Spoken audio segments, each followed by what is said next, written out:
From a distance, the UK looks like a gleaming lighthouse in the stormy sea of global tech. London boasts more tech unicorns than anywhere else in Europe. British universities churn out cutting-edge research, and politicians regularly speak about becoming the world leader in AI or the next Silicon Valley.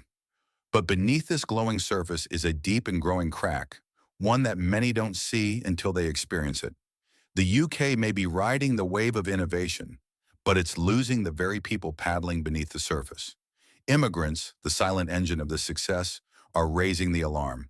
The system is broken, and no one seems to be listening.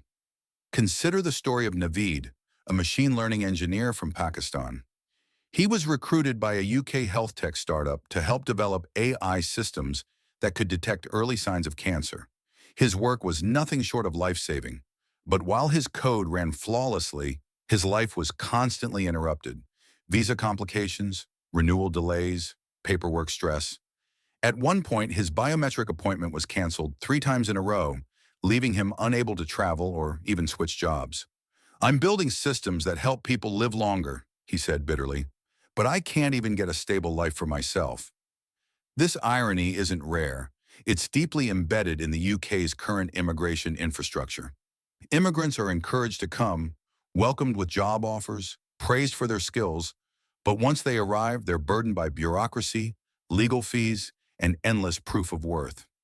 Many describe the process as humiliating. You're never allowed to feel settled. You're always a step away from being told to leave. The government may call it a points-based system, but to many it feels more like a human lottery. Tech doesn't grow in a vacuum. It grows when people feel rooted, stable, safe. And here lies the contradiction. The UK wants innovation, but it doesn't nurture the innovators. Instead, it sends them mixed signals.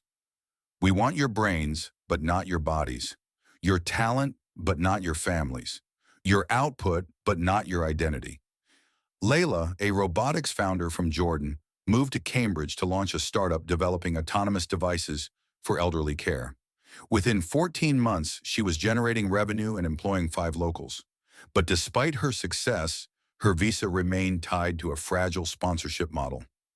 One misstep, an expired document, a slow response from the Home Office, and everything could collapse.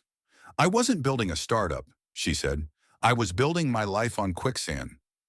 The emotional toll is even more harrowing than the professional setbacks. Anxiety, depression, and isolation are common among immigrant tech workers. They're building groundbreaking systems by day and crying into visa forms by night. One Indian UX designer told us he had to delay his wedding 3 times because his visa extension kept getting delayed. "Every time I make a plan," he said, "the system punishes me for dreaming." Some suffer in silence.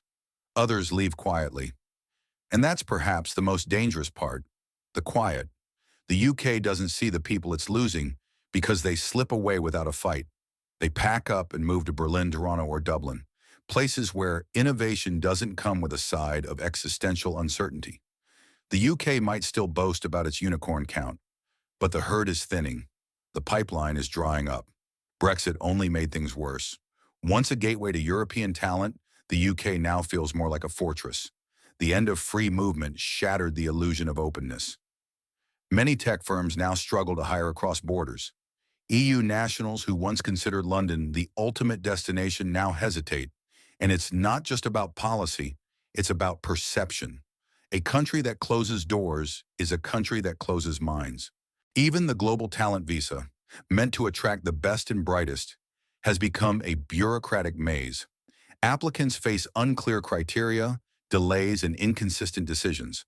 A Russian AI researcher who was accepted into a top UK university described the process as intellectually insulting. "They invited me for my mind," he said, "but treated me like a risk." And it's not just tech workers. Tech-adjacent professionals, designers, marketers, sales engineers, product managers, face similar hurdles. Their contributions are no less vital, yet they fall through the cracks of a narrow system that doesn't understand how innovation actually works. It's not just coders who build a startup, it's entire teams, families, communities. Break one part, and the whole engine slows down. Despite all this, people still try. That's the most heartbreaking part. Immigrants want to stay. They believe in the UK's potential. They believe in its people, its history, its possibility. They're not asking for handouts. They're asking for fairness, for a system that sees them not just as numbers on a spreadsheet, but as human beings trying to build a life. They don't need luxury. They need certainty, a roadmap to permanent residency that's realistic, a visa process that doesn't feel like a punishment, a system that welcomes their families, not one that holds them hostage. They want to feel like they belong, not just at work, but in society. Can the UK stay a tech superpower under these conditions? Not likely, not for long, because innovation doesn't come from strategy papers and press conferences. It comes from people, from communities, from immigrants who leave everything behind to build something better. When those people feel unwelcome, they stop coming. Or worse, they come and regret it. So where does this leave us? At a tipping point. The UK can either double down on slogans or it can listen. It can either let its tech dreams slip away in silence or it can act. Reform is not a luxury, it's a necessity, and the time is now. Start by simplifying visa pathways. Offer faster processing for skilled workers. Build real support systems for immigrant founders. Include spouses and families in policy planning. And above all, replace suspicion with trust. Innovation grows where people feel seen. This isn't just about tech. It's about the kind of country the UK wants to be. Open or closed, human or transactional, progressive or regressive. The world is watching, and so are its immigrants. And if you're one of those immigrants, or you care about them, your voice matters. Speak up. Share your story. Push for change. Because the UK still has a chance to fix what's broken. But that window is closing, and fast.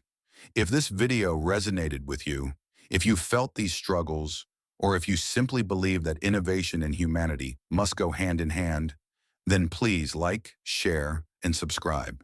Your support helps bring these voices to light and these stories to life. Together, we can make sure no dream dies in silence.